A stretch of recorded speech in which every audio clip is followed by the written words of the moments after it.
تو نبی پاک فرماتے ہیں قرآن پڑھنے والے کہ یہی لوگ اللہ والے اور خواص میں شامل ہیں، خاص لوگوں میں شامل ہیں، اللہ والے ہیں جو قرآن پڑھنے والے ہیں۔ آپ سوچو کہ ہم قرآن کتنا پڑھتے ہیں۔ اب چند صورتوں کی فضیلت بھی سن لو۔ بندہ کہ یار پورا قرآن پڑھنے میں تو ٹائم لگے گا، پورا ہی پڑھنا ہے، لیکن جب جب موقع ملے تو میں کچھ آپ کو خاص صورتیں بتا دیتا ہوں جس کی برکتیں سنتے جاؤ۔ پیارے آقا علیہ الصلوۃ والسلام فرماتے ہیں اپنے گھروں کو قبرستان مت بناؤ، بے شک جس گھر میں سورہ بقرہ پڑھی جاتی ہے شیطان اس گھر سے بھاگ جاتا ہے۔ جب جب موقع 2.5 پارے 2.25 پارے اگر صحیح پڑھنا ہے تو 1 گھنٹے میں ہو جاتی ہے سورہ بقرہ، 1 گھنٹہ نہیں، شیطان بھاگ جائے، برکتیں آ جائیں گی نا۔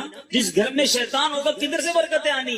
سورہ بقرہ اپنے گھر میں پڑھیں، جب جب مہینے میں 1 بار پڑھ لیں، روز کا آدھا بارہ پڑھیں تو 4 دن میں 5 دن میں سورہ بقرہ ختم ہو جائے گی۔ پڑھنے والے تو بنے نا۔ سنیے سورہ کہف کی کیا فضیلت ہے۔ پیارے آقا علیہ الصلوۃ والسلام فرماتے ہیں جو سورہ کہف کی پہلی 10 آیتیں یاد کر لے دجال سے محفوظ رہے گا۔ صرف 10 آیتیں۔ ایک اور جگہ نبی پاک نے فرمایا جو سورہ کہف کی آخری 10 آیتیں یاد کر لے دجال سے محفوظ رہے گا۔ اور سبحان اللہ، اب جمعے کے دن سورہ کہف پڑھیں، اس کی الگ فضیلت ہے۔ سورہ یاسین کثرت سے پڑھا کریں۔ پیارے آقا فرماتے ہیں بے شک ہر چیز کا دل ہے اور قرآن کا دل سورہ یاسین ہے۔ جو 1 مرتبہ سورہ یاسین پڑھے گا اس کے لیے 10 مرتبہ قرآن پڑھنے کا ثواب لکھا جائے۔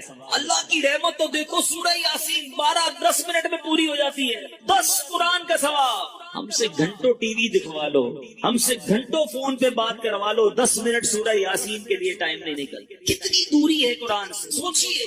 سورہ دخان یہ بھی تقریباً 3 صفوں کی سورت ہے، بہت جلدی پوری ہو جاتی ہے۔ فضیلت سنو، پیارے آقا علیہ الصلوۃ والسلام نے فرمایا، ترمذی کی حدیث، جو کسی رات میں سورہ دخان پڑھے گا تو صبح ہونے تک 70,000 فرشتے اس کے لیے دعائے مغفرت کرتے رہے۔ ہم ایک امام صاحب سے دعا کرا کے بڑے خوش ہوتے ہیں، یار فلاں مولانا صاحب آئے تھے، میں نے ان سے دعا کرائی، بڑی اچھی بات ہے، بزرگوں سے کرانی چاہیے، مگر اس بندے کی خوش قسمتی کے کیا کہنے کہ 70,000 فرشتے ساری رات اس کے لیے دعا کر رہے ہیں۔ پڑھ لیجئے سورہ دخان، کتنی دیر لگتی ہے سورہ دخان پڑھنے میں؟ سبحان اللہ۔ سورہ ملک یہ مدنی انعام بھی ہے، روزانہ رات کو جو سورہ ملک پڑھتے ہیں انہیں مبارک ہو۔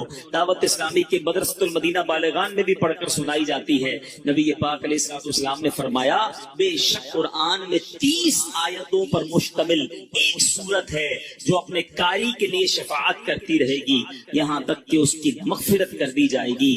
یہ تبارک الذی بیدہ الملک ہے، 30 آیتوں والی سورت ہے، چند منٹ لگتے ہیں۔ اے میرے میٹھے اسلامی بھائیوں، میں نے مختصر وقت میں آپ کو کچھ قرآن پاک کے فضائل بیان کیے ہیں، کچھ اہمیت اجاگر کرنے کی کوشش کی ہے۔ سورہ اخلاص کتنی مختصر سورت ہے، اللہ کی رحمت دیکھو ہم پر کتنا برسنا چاہتی ہے۔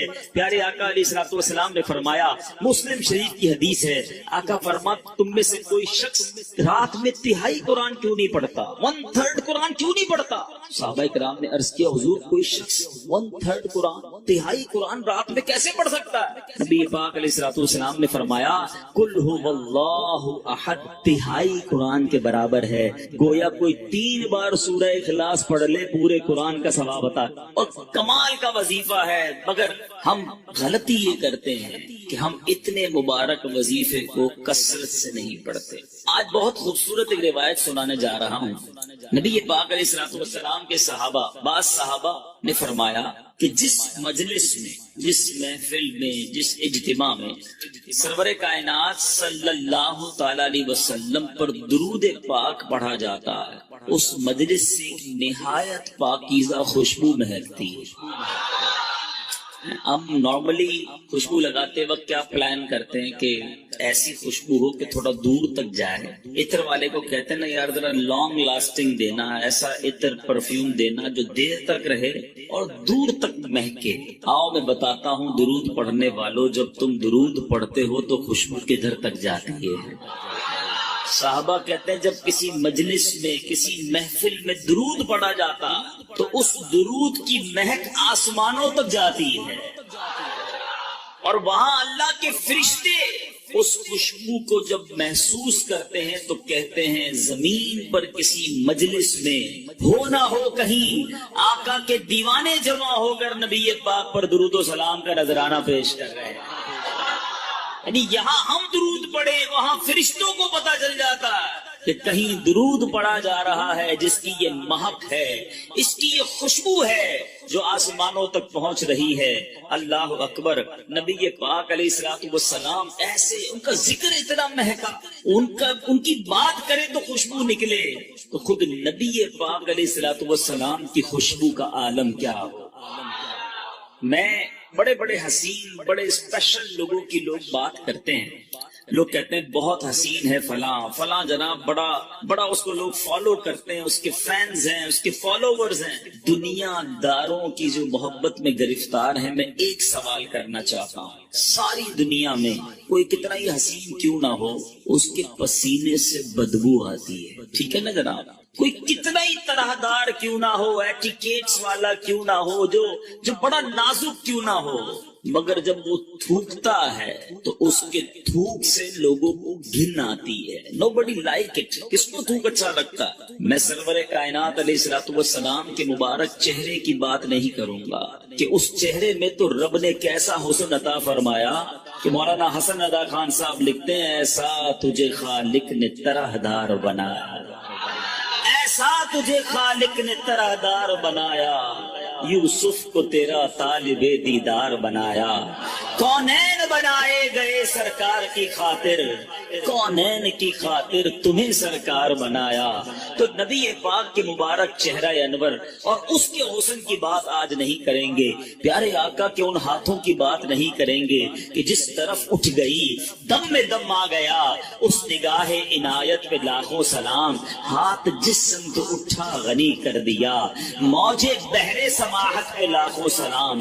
ہم اس کی بھی بات نہیں کریں گے. پیارے آقا کے مبارک دور و نزدیک کے سننے والے وہ کان لالے کرامت پہ لاکھوں سلام، اس کی بھی بات نہیں کرتے، بلکہ ہم صرف ان دو چیزوں کی بات کرتے ہیں کہ جس سے عموماً لوگ دور بھاگتے ہیں. میں اور آپ پرفیوم کیوں لگاتے ہیں، عطر کیوں لگاتے ہیں؟ کہ میرے اور آپ کے پسینے سے کسی کو بدبو نہ پہنچے. ایسا ہی ہے نا، بندہ اپنے پسینے سے کسی اور کو تکلیف نہ ہو، اچھی بات ہے. سنت کی نیت بھی ہو اور یہ بھی ساتھ نیت ہو کہ میری وجہ سے کسی مسلمان کو تکلیف نہ ہو، عطر لگانے کا بھی ثواب ملے گا. لیکن آج بتاتا ہوں میرے آقا کا پسینہ کیسا تھا، نبی پاک کا لعاب دہن کیسا تھا. We just talk about these two things. ہم فقط ان دو چیزوں کی آج بات کرتے ہیں، ذرا غور کیجئے. باقی نبی پاک کے کمالات تو بیان ہی نہیں کر سکتے نا. بڑے بڑے علماء نے کوشش کی، عاشقوں کے امام نے بھی قلم اٹھایا، جس نے بھی کوشش کی وہ عاجز ہو گیا، حیران ہو گیا. کیا خوب لکھتے ہیں اعلیٰ حضرت، سرور کہوں کہ مالک و مولا کہوں تجھے، باغ خلیل کا گل زیبا کہوں تجھے. آقا تیرے تو وصف عیب تناہی سے ہے بری، حیران ہوں میرے شاہ میں کیا کیا کہوں تجھے. آج اس شعر کا مطلب بھی تھوڑا سا سمجھ لو. عیب تناہی، علماء بیٹھے ہیں ماشاءاللہ، یہ کیا ہے، اس کے پیچھے کیا لکھا ہے اعلیٰ حضرت؟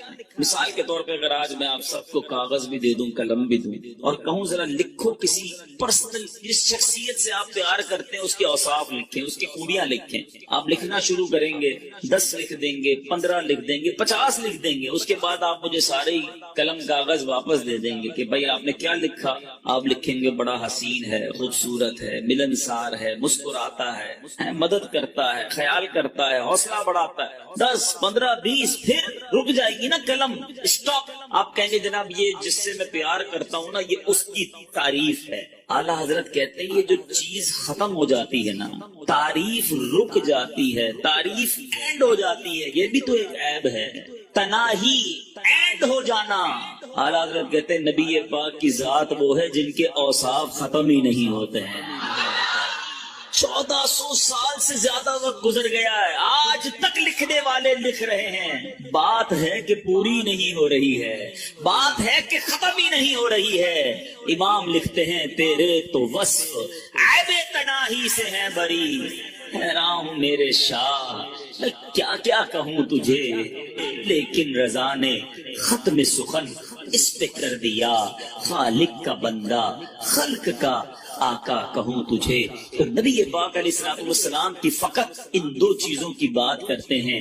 آپ نے ذکر مصطفیٰ درود پاک کے بارے میں سنا نا کہ آقا کا ذکر کرو تو آسمان تک خوشبو جاتی ہے، کیوں نہ خوشبو جائے؟ نبی پاک خود کتنے مہکے مہکے، اللہ اکبر۔ میرے آقا جس گلی سے گزر جاتے ہیں نا، جس گلی سے نبی پاک گزر جاتے وہ سڑک مہک جایا کرتی، وہ گلی خوشبودار ہو جایا کرتی۔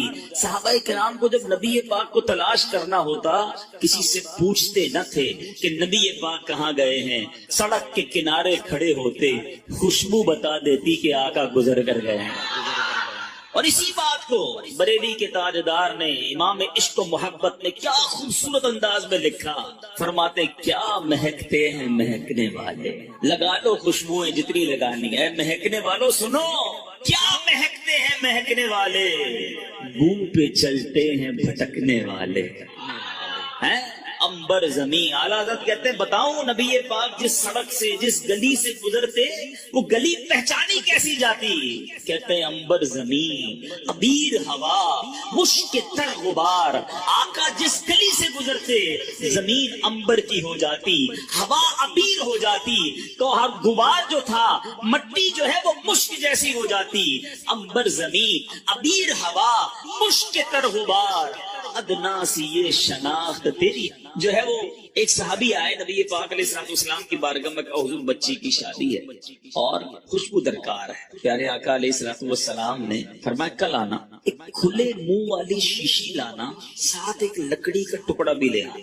صحابی دوسرے دن پہنچ گئے، نبی پاک علیہ السلام نے انہی صحابی کے سامنے، دیکھو یہ عشق کا امتحان دیکھو، انہی صحابی کے سامنے اپنے مبارک ہاتھوں سے پسینہ نکالنا شروع کیا اور اس شیشی کے اندر بھرنا شروع کیا۔ مانگا عطر ہے اور دیا پسینہ جا رہا ہے، مگر صحابی کا بلیف دیکھو، یقین دیکھو۔ عرض نہیں کیا کہ حضور بچی کی شادی ہے، عطر چاہیے، آپ پسینہ دے رہے ہیں۔ پیارے آقا نے جب شیشی بھر گئی فرمایا اپنی بیٹی کو کہنا جب خوشبو کی ضرورت ہو اس لکڑی کے ٹکڑے سے اس عطر کو، اس پسینے کو اپنے جسم پر لگا لیا کرے۔ صحابی بیٹی کے پاس لے کر کے، دلہن ہے، میری اسلامی بہنیں سوچیں، عشق دیکھو، آج دلہن کے نخرے ہی ختم نہیں ہوتے، باپ قرضے میں چلا جائے، اس کی فرمائشیں ختم نہیں ہوتی ہیں۔ وہ بھی ایک دلہن تھی کہ باپ سے خوشبو مانگا تھا اور نبی پاک کا وہ پسینہ لے کر آئے۔ فرما بردار بیٹی نے کوئی اعتراض نہ کیا کہ بابا جان آج تو شادی کا دن ہے، خوشبو درکار ہے۔ اگر نبی پاک نے اپنا پسینہ بھیجا ہے تو یہی کمال ہوگا، یہی بہتر ہوگا۔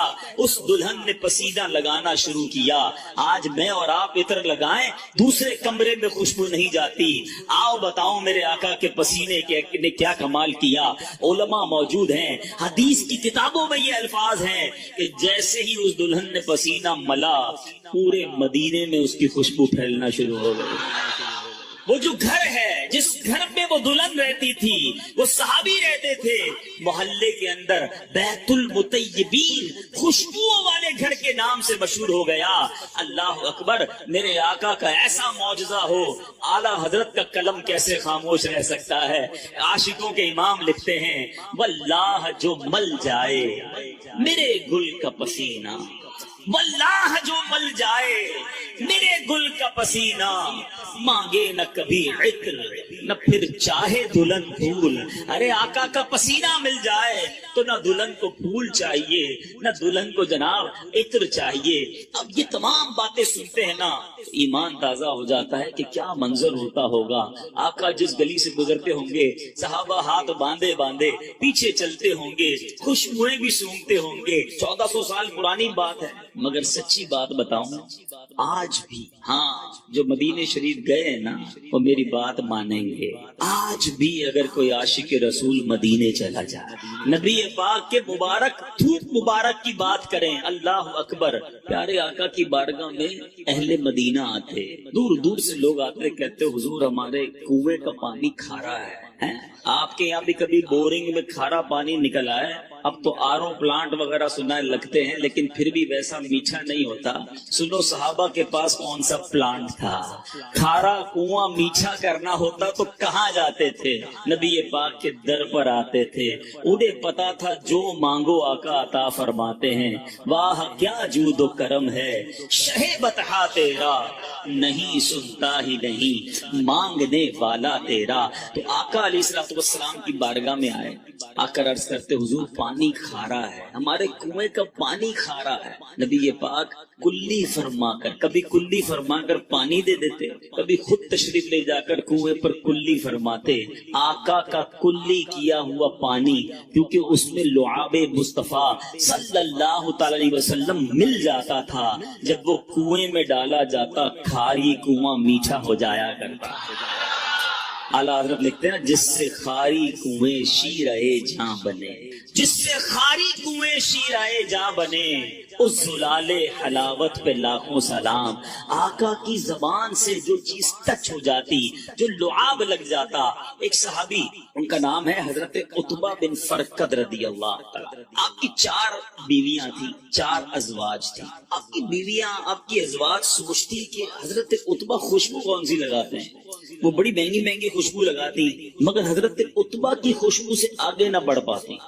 اور گھر میں بیوی زوجہ تو دیکھ لیتی ہے نا کہ عطر کون سا لگایا جا رہا ہے، کبھی عطر لگاتے بھی نہیں دیکھا. ایک بار ایک زوجہ نے آپ سے عرض کی حضور یہ بتائیں آپ خوشبو کون سی لگاتے ہیں؟ ہم ساری مل کر کوشش کرتی ہیں کہ آپ کی خوشبو کے برابر آ جائیں، مگر آپ کی خوشبو بڑی عرفہ و اعلیٰ ہے، آپ بتائیں تو صحیح کون سی خوشبو یوز کرتے ہیں. آپ نے فرمایا میں کوئی خوشبو نہیں لگاتا. میرا واقعہ بڑا عجیب ہے. فرماتے ہیں کہ ایک بار میرے جسم پر آبلے پڑ گئے، اسکن ڈیزیز ہو گئی نا، جسم پر جلد کی بیماری ہو جاتی، آبلے پڑ گئے. صحابہ کا کمال یہ جتنی سیرت پڑھے نا، صحابہ کرام کو جو پرابلم ہوتی تھی ڈاکٹر نہیں نظر آتا تھا، کسی جگہ ایمرجنسی وارڈ میں نہیں جاتے تھے، بلکہ حضرت قتادہ کی آنکھ نکل جاتی وہ بھی نبی پاک کے پاس ہی آتا ہے.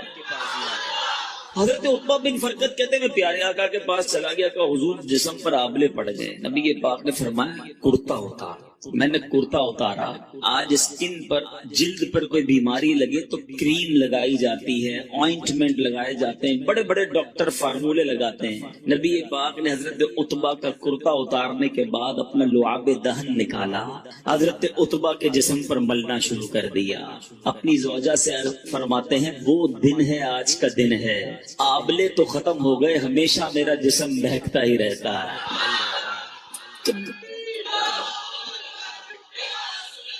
اب ذرا غور کیجئے، نبی پاک سے زیادہ اور کون ہے جس سے پیار کیا جائے؟ آؤ دنیا کے کسی حسین کو لے آؤ سامنے، دنیا کے کسی طرح دار کو لے آؤ، پسینے سے اس کے بو آنی ہے، دھوپ اس کا گھن لاتا ہے. نبی پاک وہ ہیں جن کا پسینہ مشک سے زیادہ خوشبودار ہے. لعاب دہن جو ہے کسی کے جسم پر مل دو جسم خوشبودار ہو جاتا ہے. تو نبی پاک کو اللہ نے وہ باکمال، وہ حسین اور وہ دل ربا بنایا ہے، تو پھر کیوں نہ نبی پاک سے محبت کی جائے، ان پر اپنا سب کچھ فدا کیا جائے. ایک بات سمجھنی ہے، اب میں نے کہا نا کہ چھوٹی سی بات میں نے کی ہے، پیارے آقا کے لعاب کی، نبی پاک کے پسینے کی. آپ پیارے آقا کی زندگی کی کسی بھی چیز کو اٹھا لیں، نبی پاک کی کسی عضو کی بات کریں، پیارے آقا کے کسی بھی پارٹ آف دا باڈی کی بات کریں، اس کے مقابلے میں باکمال اور دنیا میں کوئی چیز نہیں ملے گی. نبی پاک کی باتیں، پیارے آقا کی پرخیف گفتگو کی بات کریں، ایسا بولنے والا سارے جہان میں کوئی اور نہیں ملے گا. نبی پاک کی عادتوں کی بات کریں، ایسی عادتیں دنیا میں کہیں نہیں ملے گی. اور ایسے کیسے ملے گا جب نبی پاک کو رب نے حبیب بنایا، اپنا حبیب بنایا، تو پھر پیارے آقا جیسا پھر کسی کو نہ بنایا. اور یہ بات میں نہیں کہتا، ایک بار پیارے آقا علیہ السلام نے خود جبریل امین سے ارشاد فرمایا، حدیث کا مضمون ہے، جبریل یہ تو بتاؤ تم نے سارے نبیوں کو دیکھا ہے، سارے جہان کو دیکھا ہے، کیا تم نے ہم جیسا، مجھ جیسا کسی اور کو پایا؟ جبریل امین کا جو جواب ہے نا، وہ میں اعلیٰ حضرت کے شعر کے ذریعے دینا چاہتا ہوں. اعلیٰ حضرت لکھتے ہیں یہی بولے سدرا والے، سدرت المنتہا پہ رہتے نا جبریل امین، یہی بولے سدرا والے چمنے جہاں کے تھالے. آقا ہم نے ساری دنیا کو دیکھا، ساری دنیا کو چھان ڈالا، یہی بولے سدرا والے چمنے جہاں کے تھالے سبھی میں نے چھان ڈالے، تیرے پائے کا نہ پایا، تجھے یک نے یک بنایا، آقا رب نے آپ جیسا کسی کو نہیں بنایا۔ اب آؤ بتاتا ہوں، جب جبریل امین نے نبی پاک جیسا کسی کو نہیں دیکھا نا، تو پھر نبی پاک سے اٹیچمنٹ کیسی ہو گئی، پیارے آقا سے محبت کیسی ہو گئی۔ سارے نبیوں کے پاس گئے ہیں، مگر تفاسیر کی کتابوں میں سبحان اللہ لکھا، حضرت آدم علیہ السلام کے پاس جبریل امین 12 مرتبہ حاضر۔ کتنی بار؟ حضرت سیدنا ادریس علیہ السلام کے پاس 4 مرتبہ حاضر ہوئے۔ حضرت سیدنا نوح علی نبینا علیہ السلام کے پاس 50 مرتبہ حاضر ہوئے۔ حضرت سیدنا ابراہیم علیہ السلام کے پاس 42 ٹائمز 42 بار حاضر ہوئے۔ حضرت سیدنا موسیٰ کلیم اللہ علی نبینا علیہ السلام کے پاس 400 بار حاضر ہوئے۔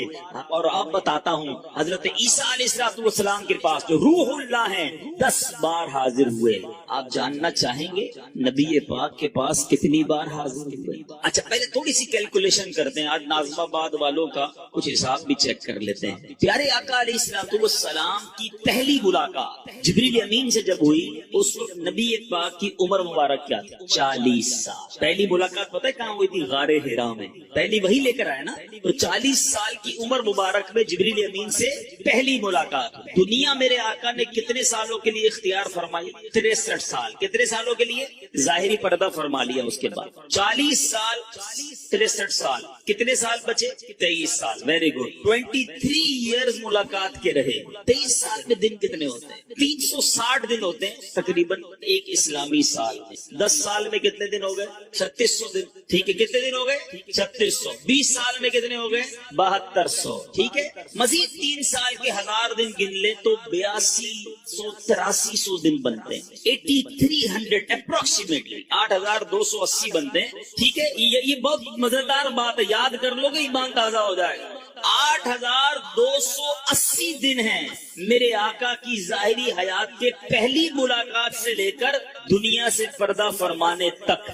اور جو ماشاءاللہ سیرت پڑھتے ہیں انہیں پتا ہے کہ کئی دن اس میں ایسے گزرے کہ کئی دن تک جبریل امین حاضر نہیں ہوئے، بہت سارا گیپ بھی آیا۔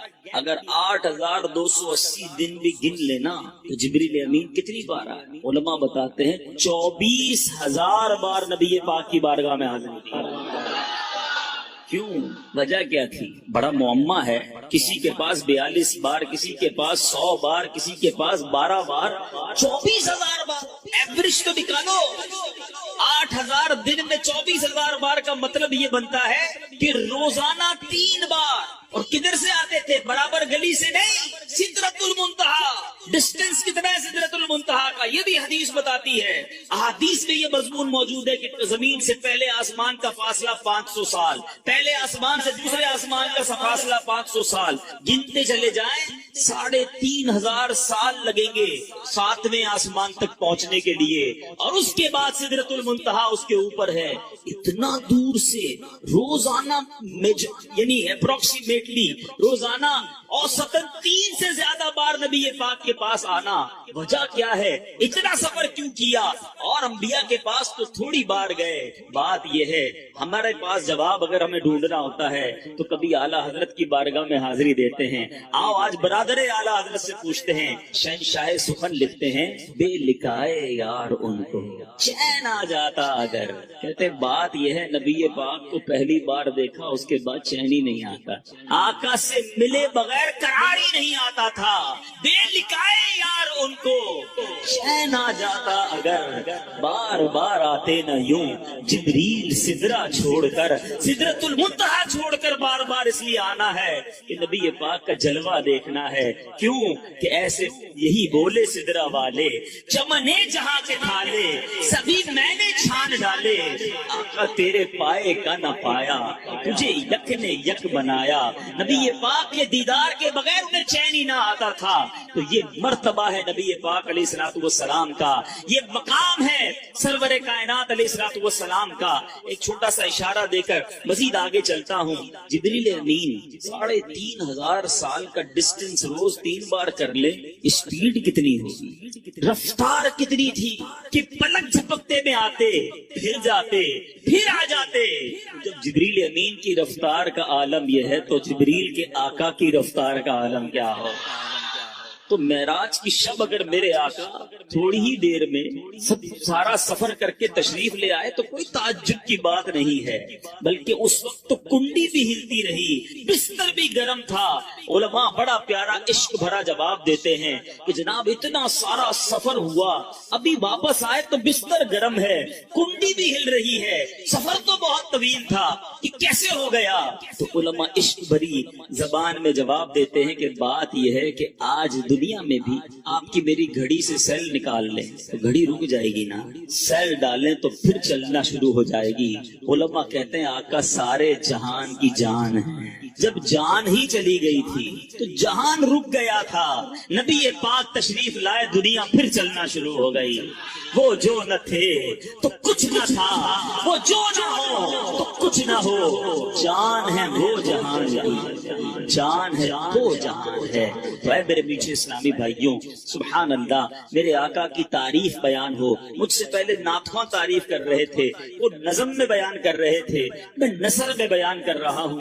جتنا سنے ایمان تازہ ہوتا ہے۔ اللہ مجھے اور آپ کو ہمیشہ پیارے آقا کے گن گانے والا بنائے، نبی پاک کے چرچے بلند کرتے والا بنائے، اور یہ زندگانی اسی میں گزر جائے۔ دمے واپسی تک تیرے گیت گاؤں، محمد مبجل پکارا کروں میں، میرا دین و ایمان فرشتے جو پوچھے آقا تمہاری ہی جانب اشارہ تھا۔ یعنی سارے معجزات کے علاوہ کچھ ایسے معجزات بھی دیے جو آپ سے پہلے کسی اور کو عطا نہ کیے۔ پیارے آقا نے چاند کے 2 ٹکڑے کیے، نبی پاک نے سورج کو واپس پلٹایا۔ ایسے ایسے معجزات ہیں کہ آج بھی سنے تو ایمان تازہ ہو جاتا ہے۔ مگر علماء بہت خوبصورت بات لکھتے ہیں، فرماتے ہیں جو نبی پاک کا مرتبہ ہے نا، اس مرتبے کے مطابق پیارے آقا علیہ الصلوۃ والسلام کے اسٹیٹس کے مطابق 2 ہی معجزات ہیں، باقی تو نارمل سی بات ہے۔ یہ چاند کے 2 ٹکڑے کرنا، سورج پلٹانا، یہ نبی پاک کا جو مرتبہ ہے نا رب کی بارگاہ میں، ان کے لیے نارمل ہے۔ 2 معجزات ایسے ہیں جو شان مصطفیٰ کو ظاہر کرتے ہیں۔ ایک معجزہ ہے معراج کی شب، نبی پاک جو رب کے دیدار کو تشریف لے گئے۔ ساری کائنات میں کسی نے رب کو نہیں دیکھا، یہ چھوٹی بات نہیں ہے، ذرا سمجھنے کی کوشش کریں۔ حضرت موسیٰ کلیم اللہ سے کئی بار کلام کیا، ایک بار عرض کی مولا میں تجھے دیکھنا چاہتا ہوں، دیدار کرنا چاہتا ہوں۔ ارشاد ہوا لن ترانی، اے موسیٰ تم مجھے نہ دیکھ سکو گے۔ پھر عرض کی کوہ طور پر رب عز و جل نے اپنی تجلی کا نزول فرمایا، دیدار نہیں کروایا، تجلی کا نزول ہوا۔ اس تجلی، اس نور کی جو تجلی تھی، اس کی تاب نہ لا سکے، حضرت موسیٰ بے ہوش ہو گئے۔ یہاں التجا تھی یا اللہ دیکھنا ہے، وہاں سے منع ہوا لن ترانی۔ فرق دیکھیے گا، یہ کلیم اللہ ہے۔ اب آؤ حبیب اللہ کی بات کرتے ہیں۔ سبحان اللہ و بحمدہ سبحان اللہ العظیم۔ جب اللہ تبارک و تعالیٰ کی یہ دنیا اتنی خوبصورت ہے تو میرے رب کی جنت کیسی ہو۔ بڑا ہی پیارا، بڑا ہی مبارک مہینہ محرم الحرام کا آ رہا۔ آپ سے گزارش کروں گا یہ مہینہ عبادت میں گزاریے، یہ مہینہ اللہ کی رضا والے کاموں میں گزاریے، اور اس مہینے میں ہو سکے تو خوب روزے رکھیے۔ موسم بھی بڑا معتدل ہے تو کیوں نہ اس مہینے میں روزے رکھ کر اپنے رب کو راضی کرنے والے کام کیے جائیں، گویا جنت کی تیاری کی جائے۔ حدیث پاک کا مضمون ہے جس نے محرم میں 3 دن یعنی جمعرات، جمعہ اور ہفتے کا روزہ رکھا، اسے 2 سال کی عبادت کا ثواب دیا جائے۔